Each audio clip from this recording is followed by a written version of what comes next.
Hi friends, welcome to my channel. ఈరోజు video చాలా ఇంట్రెస్టింగ్గా ఉందండి. వీడియోని ఎక్కడ స్కిప్ చేయకుండా ఎండ్ వరకే చూసేయండి. బాగీకి ఒక విషయం చెప్పడానికి ట్రై చేస్తున్న రాతోని మిస్ అమ్మ విసిగిస్తూ ఉండగా మిస్ అమ్మ విసుగుని భరించలేక తన తలని కార్కి గుద్దుకుంటూ, అసలు నువ్వు ఇన్నాళ్ళుగా మనుషుల్లో ఎలా బ్రతకగలిగావో నాకు అర్థం కావట్లేదు, ఎదుటి వాళ్ళు చెప్పేది కూడా నువ్వు వినాలి అని అంటూ ఉంటాడు రాథోడ్. ఇక చెప్పు అని మిస్ అమ్మ కోపంగా అంటూ ఉండగా, నీ విషయంలోనే నాకు అనుమానంగా ఉంది. అసలు నువ్వు మాట్లాడే పక్కింటి అక్క మా మేడమేమో అని డౌట్గా ఉంది అనగానే షాక్ అవుతూ ఉంటుంది ఆరు. ఏంటి, ఏమంటున్నావు అని బాగి ఆశ్చర్యంగా అడుగుతుండగా, అవును నిజమే, లేదంటే పక్కింటి అక్క నీకు మాత్రమే ఎందుకు కనబడుతుంది, మా అందరికీ ఎందుకు కనపడదు? స్వామీజీ చెప్పారు కదా మా మేడం ఈ ఇంట్లోనే తిరుగుతుంది అని, మాకు మాత్రం కనబడకుండా నీకు మాత్రమే కనబడుతుంది. గంటలు గంటలు నువ్వు ముచ్చట్లు పెడుతూనే ఉంటావు.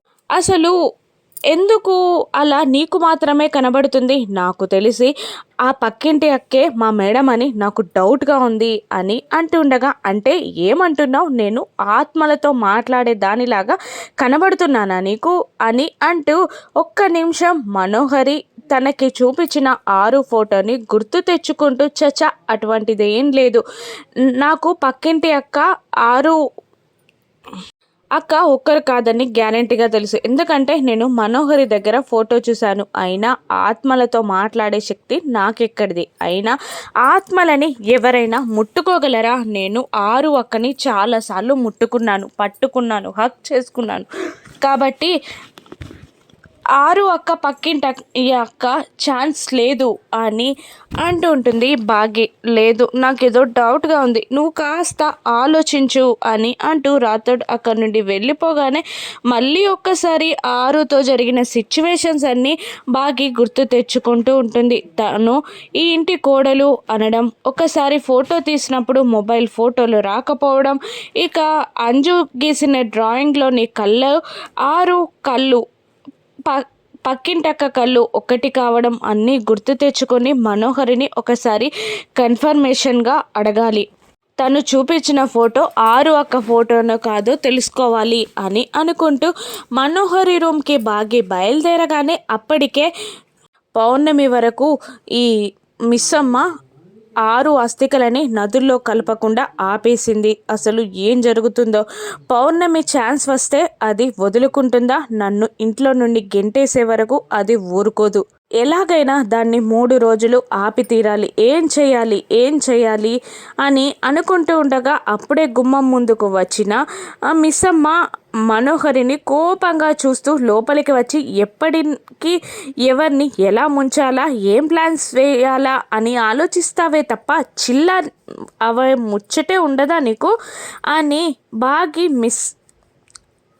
మనోహరిని తిడుతూ ఉండగా, మనోహరి అమ్మో ఇదన్ని మాటలు విందాయింది అని అనుకుంటూ మళ్ళీ వినలేదు అని కన్ఫర్మ్ చేసుకొని, నేనేం చేస్తే నీకెందుకు, నువ్వెందుకు వచ్చావు అని మనోహరి అడుగుతుండగా, ఏం లేదు, నువ్వు నాకు చూపించిన ఫోటో ఆరు అక్కదేనా అని అనేస్తుంది బాగి. దాంతో కలవరం మొదలవుతుంది మనోహరిలో. ఏం మాట్లాడుతున్నావు అని మనోహరి అడుగుతుండగా, ఏం లేదు, నేను మాట్లాడే పక్కింటి అక్క ఆరు అక్క అని రాథోడ్ నా మనసులో అనుమాన బీజం పెట్టాడు.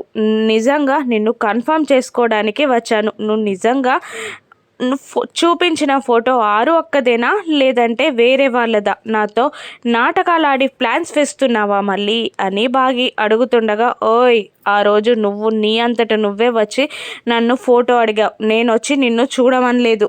నిన్ను డైవర్ట్ చేయాల్సిన అవసరం నాకు లేదు. అయినా 3 రోజుల్లో అంతా ముగిసిపోతుంది అని మనోహరి అనగానే, ఏం ముగిసిపోతుంది అని అంటూ ఉంటుంది బాగి.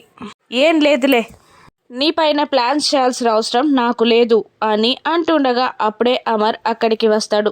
మిస్ అమ్మ నువ్వు ఎక్కడున్నావా? మీతో మాట్లాడడానికే వచ్చాను అని అంటుండగా, నాతో ఏం మాట్లాడాలండి అని అంటుండగా అమర్ లోపలికి వచ్చి గోరాగుచ్చి అని మనుని బాగిని చూస్తూ అంటుండగా, గోరాగుచ్చా అని షాక్ అవుతుంది మనోహరి. ఏంటి అది, ఆశ్చర్యమా, భయమా? తెలిసిన విషయం మాట్లాడుతున్నారా? ఎందుకు అలా బిగుసుకుపోతున్నావు అని అనుమానంగా బాగి మనోహరిని చూస్తూ ఉండగా, డౌట్లే అని మనోహరి అనేస్తుంది. ఏం లేదు, అసలు గోరా మన ఇంటికి ఎందుకు వస్తున్నాడో నాకు అర్థమైంది. ఆరు ఈ ఇంట్లోనే ఉందని స్వామీజీ చెప్పారు కదా అని అంటుండగా, అంటే ఆరు అక్క కోసం ఆ గోరా వస్తున్నాడా అని బాగి అడిగేస్తుంది. అవును అనుకుంటున్నాను. ఇప్పుడు మనం అస్థికల్ని నదుల్లో కలిపేస్తున్నామని అతనికి తెలిస్తే ఆపడానికి ఏదైనా చేస్తాడు. మీరు జాగ్రత్తగా ఉండండి మనోహరి, ముఖ్యంగా నువ్వు.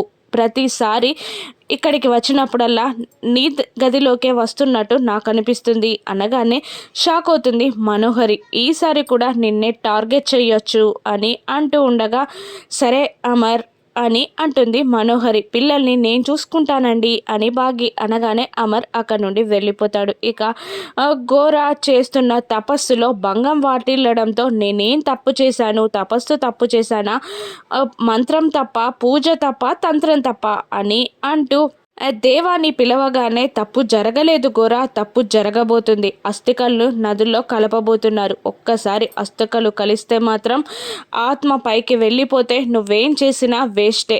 నువ్వు చేసే తంత్రం, మంత్రం, దీక్ష అన్నీ వేస్టే అని దేవ గోరాని అంటుండగా, నేను ఎలాగైనా ఆపుతాను అని అంటూ ఉంటాడు అమర్. ఇక ప్రకృతిలో కలుగుతున్న మార్పులను చూసిన గోరా ఏమైంది అనుకుంటూ ఉండగా, అదే మార్పులను గమనించిన గుప్తా ఏమైంది, ఏదో జరగబోతుంది. ఆ గోరా వస్తున్నాడా, బాలిక నేనే తప్పు చేయలేదు కదా, ప్రభు రాబోతున్నాడా అని అనుకోగానే యమ అక్కడికి ప్రత్యక్షమవుతాడు. ఇక ప్రణామం చేస్తాడు గుప్తా. ఏమైంది అని యమధర్మరాజు అడుగుతూ ఉండగా, 3 రోజుల్లో అస్థికలు నదుల్లో కలపబోతున్నారు. ఇక నేను అక్కడికి బాలికని తీసుకొని వచ్చేస్తాను అని గుప్తా అంటుండగా, అది అంత సాధ్యమైన పని అనుకుంటున్నావా అని అంటుండగా, లేదు ప్రభు, అలా జరిగితే కొంతమంది సంతోషిస్తారు, కొంతమంది జీవితాలు ఆగమైపోతాయి, కొంతమంది బాధపడతారు, ఇంకొంతమంది చెయ్యాలని చూస్తున్నారు, కొంతమంది ఆపడానికి వస్తున్నారు. ఇవన్నిటి నుండి నేను బాలికని కాపాడడం నా కర్తవ్యం అనిపిస్తుంది అని గుప్తా అంటుండగా, అవును, నువ్వు బాలికని ఎవరి చేతుల్లో చిక్కకుండా జాగ్రత్తగా కాపాడాలి అని అంటుండగా, మోక్షం తర్వాత ఎలా ఉంటుందో తనకు తెలియక ఇక్కడే బందీ అవుతానంటుంది అని గుప్తా అంటుండగా, మానవులకి మోక్షం కన్నా ప్రేమ ఎక్కువ అంటారు కదా, అందుకనే ఆ బాలిక అలా చేస్తుంది, జాగ్రత్తగా చూసుకో అని అంటూ యమధర్మరాజు మాయమైపోతారు. మరోవైపు రాథోడ్ అమర్ కార్లో బయటికి వస్తూ ఉంటారు. ఇక రాథోడ్, మేడం ఇంట్లోనే ఉన్నారని తెలిసి మీరు బయటికి రావడం ఏంటి సార్ అని అడుగుతూ ఉండగా, ఆరు నాతో ఉన్నప్పుడు ఏ కోరికలు కూడా నాకు చెప్పలేదు, తనలో తానే ఎంతో మదనపడేది, తను చనిపోయిన తర్వాతే తన తల్లిదండ్రుల కూచి ఎంతలా వెతికిందో నాకు తెలిసింది అని అంటూ కన్నీళ్లు తుడుచుకుంటూ ఉంటారు అమర్. ఇప్పుడు ఏం చేయబోతున్నారు, ఎక్కడికి వెళ్ళబోతున్నారు అని అడుగుతూ ఉంటాడు రాథోడ్. ఆరుకి తన తల్లిదండ్రుల గురించి చెప్పాలి అనుకుంటున్నాను. తన పుట్టుక అర్ధరహితం కాదు, తన చెల్లి, తన తండ్రి 20 ఏళ్ళుగా తనని వెతుక్కుంటున్నారని, తను ప్రేమకు చిహ్నమని, తన పుట్టుక చాలా మంచిదని తనకు తెలియజేయాలి అనుకుంటున్నాను. అలా చేస్తేనే మోక్షం తర్వాత కూడా తను సంతోషంగా ఉండగలదు, లేదంటే ఆ మోక్షం కూడా తనని సంతోషింపజేయలేదు అని అంటుండగా, ఎలా చెప్తారు సార్ అని రాథోడ్ అడుగుతుండగా, ఆరు మన ఇంట్లో ఉందని స్వామీజీ చెప్పారు కదా, అందుకే ఆరుతో ఎలా మాట్లాడాలో స్వామీజీని కనుక్కోవడానికి వస్తున్నాను అని అనగానే, సార్ ఈ అడ్రస్ అని అంటుంటాడు రాథోడ్. అవును, స్వామీజీ వారి ఆశ్రమం అడ్రస్సే, అక్కడికి వెళ్ళిపోనివ్వు అని అంటుంటాడు అమర్. ఇక నెక్స్ట్ మినిట్లో కార్ ఆశ్రమంలోకి వెళ్తుంది. తన బెల్ట్ని తీసి పక్కన పడేసి ఆశ్రమం వైపు చూస్తూ ఉండగా ఇలా అంటుంటాడు రాథోడ్, నాకు ఒక విషయం చెప్పాలనిపిస్తుంది సార్, మీతో మిస్సమ్మ పెళ్ళి కూడా మేడం గారే చేసినట్టు నాకు అనిపిస్తుంది. అసలు ముసుగులో వచ్చి మిస్సమ్మ అక్కడ కూర్చుంది, ఆ తర్వాత ఏం జరిగింది అని అడిగితే తనకేమీ గుర్తులేదనే చెప్పింది మిస్సమ్మ. నాకు తెలిసి మిమ్మల్ని మిస్సమ్మని కలిపింది మేడమే సార్ అని రాథోడ్ అంటుండగా ఆలోచనలో పడిపోతాడు అమర్. ఇక ఆరుకి అమర్ నిజం ఎలా చెప్తాడు, మిస్సమ్మ తన చెల్లి అని తెలుసుకున్నాక ఆరు రియాక్షన్ ఏంటి, అస్థికల్ని నదుల్లో కలుపుతుందా, గోరా ఏం చేస్తాడు, గుప్తా ఎలా ఆపగలడు, రాను ఎపిసోడ్స్లో చూద్దాం. Thank you for watching.